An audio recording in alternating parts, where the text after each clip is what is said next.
ಕೆಲಸ ಮಾಡೋ ಟೈಮಿಗೆ ನಾವು ಇದ್ರ ಎದುರುಗಡೆ ಬಂದು ನಿಂತ್ಕೊಂಡು ಜೇನ್ಪೆಟ್ಟಿಗೆ ಓಪನ್ ಮಾಡಂಗಿಲ್ಲ. ಯಾಕಂದ್ರೆ ಇದು ಫ್ಲೈಟ್ ಇದ್ದಂಗೆ ಮೇಲ್ಮುಖವಾಗಿ ಹೋಗ್ತಾ ಇರುತ್ತೆ, ಮೇಲಿಂದ ಕೆಳಮುಖವಾಗಿ ಫ್ಲೈಟ್ ಹೇಗೆ ಲ್ಯಾಂಡ್ ಆಗುತ್ತಲ್ಲ ಅದೇ ತರ ವರ್ಕ್ ಮಾಡ್ತಾ ಇರುತ್ತೆ. ನಾವು ಮುಂದ್ಗಡೆ ಇಲ್ಲಿ ನಿಂತ್ಕೊಂಡ್ರೆ ಈ ತರ ನಿಂತ್ಕೊಂಡ್ರೆ ನೋಡ್ರಿ ಅದಕ್ಕೆಲ್ಲ ಅಂತ ಗೊತ್ತಾಗೋದಿಲ್ಲ. ಅವಾಗ ಏನ್ ಮಾಡ್ತಾ ಸಿಟ್ಟು ಬರಕ್ ಸ್ಟಾರ್ಟ್ ಆಗತ್ತೆ. ಅವಾಗ ಏನಾಗುತ್ತೆ, ಜೇನ್ ಯಾವತ್ತು ಚುಚ್ಚಕ್ ಶುರು ಮಾಡುತ್ತೆ. ಮತ್ತೆ ನೀವು ಜೇನ್ ಪೆಟ್ಟಿಗೆ ಓಪನ್ ಮಾಡ್ತಾ ಫುಲ್ ಸೆಂಟ್ ಹೊಡ್ಕೊಬರೋದು, ಬಾಡಿ ಸ್ಪ್ರೇ ಹೊಡ್ಕೊಬರೋದು ಯಾವುದೇ ಕಾರಣಕ್ಕೂ ಮಾಡಬಾರ್ದು.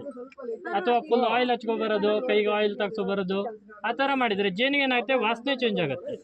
ಈ ಜೇನ್ ಬಾಕ್ಸ್ ಇದೆಯಲ್ಲ, ಈ ಜೇನ್ ಬಾಕ್ಸ್ ಅಂತ ಕರಿತೀವಲ್ಲ ನಾವು, ಈ ಜೇನ್ ಬಾಕ್ಸ್ ಒಳಗೆ ಒಂದು ವಾಸನೆ ಅನ್ನೋದು ಇರುತ್ತೆ. ಅದ್ರಲ್ಲಿ ಒಂದು ರಾಣಿ ಇರುತ್ತಲ್ಲ, ಆ ರಾಣಿಗೆ ಒಂದು ಡಿಫ್ರೆಂಟ್ ಸ್ಮೆಲ್ ಇರುತ್ತೆ. ಈಗ ಜಗತ್ತಲ್ಲಿ ಇಲ್ಲೊಂದು ರಾಣಿ ಇದೆ, ಅಲ್ಲೊಂದು ಪೆಟ್ಟಿಗೆಲ್ ಒಂದು ರಾಣಿ ಇದೆ, ಇದಕ್ಕೆ ಬೇರೆ ಬೇರೆ ವಾಸನೆಗಳು ಇರುತ್ತೆ. ಬೇಕಾದ್ರೆ ಒಂದೇ ತಾಯಿ ಮೊಟ್ಟೆ ಇಟ್ಟಿದ್ರು ಕೂಡ ಬೇರೆ ಬೇರೆ ವಾಸನೆಗಳು ಇರುತ್ತೆ. ಅಲ್ಲಿ ಇದು ಹೇಳ್ತೀನಿ ನಿಮ್ಗೆ.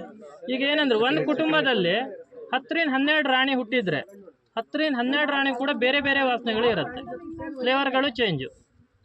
ಅವಾಗ ಏನಂದ್ರೆ ಒಂದು ರಾಣಿ ನೀವು ಒಂದೇ ಕುಟುಂಬದ ಇಟ್ಟರೆ ಕಚ್ಚಾಡ್ಕೊಳುತ್ತೆ. ಬೇರೆ ಬೇರೆ ಮಾಡಲೇಬೇಕು. ಯಾವತ್ತು ಒಂದು ಕುಟುಂಬದ ಒಂದೇ ರಾಣಿ ಇರಬೇಕು. 1,00,000 ಅಥವಾ 2,00,000 ಗೂಡಲ್ಲಿ ಒಂದು ಕುಟುಂಬದಲ್ಲಿ 2 ರಾಣಿ ಇರೋ ಚಾನ್ಸಸ್ ಇರುತ್ತೆ. ಅದು ಹೇಗಂದ್ರೆ ಯಾವ್ದಾದ್ರು ಒಂದು ರಾಣಿ ವಯಸ್ಸಾಗ್ಬಿಡುತ್ತೆ, ಅದ್ರ ದೇಹದಿಂದ ಉತ್ಪಾದನೆ ಆಗೋ ವಾಸನೆ ಯಾವ್ದು ನಿಲ್ಲತ್ತಲ್ಲ, ಅದು ನಾರ್ಮಲ್ ಹುಳಗಳ ಅದ ಥರ ವರ್ಕ್ ಮಾಡುತ್ತೆ. ಏಜ್ ಆದ ನಂತರ ಒಂದು 3 ವರ್ಷ 4 ವರ್ಷ ಆದ ನಂತರ ಏಜ್ ಆಗಿರುತ್ತೆ. ನಾನು ನಿಮ್ಗೆ ಕ್ವೀನ್ ತೋರಿಸ್ತೀನಿ, ಅದ್ರ ಹೊಳಪಿನ ಮೇಲೆ ಅದರದ್ದು ಆಯುಷ್ಯವನ್ನು ಕಂಡುಹಿಡ್ತೀವಿ. ಫುಲ್ ಹೊಳಿತಾ ಇದ್ರೆ ಹೊಸ ಕ್ವೀನ್ ಅಂತ, ಅದ್ರ ಬಾಡಿ ಡಿಮ್ ಆಗ್ತಾ ಇದ್ರೆ, ಕಲರು ಡಿಮ್ ಆಗ್ತಾ ಇದ್ದಂಗೆ ಅದು ಏಜ್ ಆಗಿದೆ ಅಂತ ಅರ್ಥ. ಆಕ್ಚುಲಿ 18ರಿಂದ 20 ತಿಂಗಳಿಗೆ ನಾವು ಕ್ವೀನ್ ಅನ್ನ ಚೇಂಜ್ ಮಾಡ್ಕೊಳ್ಳಿ ಅಂತ ಹೇಳ್ತೀವಿ. ಯಾಕೆಂದ್ರೆ ನೀವು ಫುಲ್ ಅಂದ್ರೆ 3 ವರ್ಷ 4 ವರ್ಷ ಬದುಕಕ್ಕೆ ಬಿಟ್ರೆ ಮೊಟ್ಟೆ ಇಡೋ ಪ್ರಮಾಣ ಕಡಿಮೆ ಆಗುತ್ತೆ. ನೀವು ಕ್ವೀನ್ ಸಾಯಿಸ್ಬಿಟ್ಟು ಹೊಸ ಕ್ವೀನ್ ಅನ್ನ ಮಾಡ್ಕೋಬೇಕು. ನಾನು ನಿಮ್ಗೆ ಡಿವೈಡ್ ಮಾಡೋದು ಹೇಳ್ಕೊಡ್ತೀನಿ ಅಲ್ಲ, ಅದನ್ನು ಹೇಳ್ತೀನಿ. ನಾನು ನಿಮ್ಗೆ ಕ್ವೀನ್ ತೋರಿಸಿದ ನಂತರ ಹೇಳ್ತೀನಿ ಕ್ವೀನ್ ಹೇಗೆ ಹುಟ್ಟತ್ತೆ ಅನ್ನೋದನ್ನು ಹೇಳ್ತೀನಿ.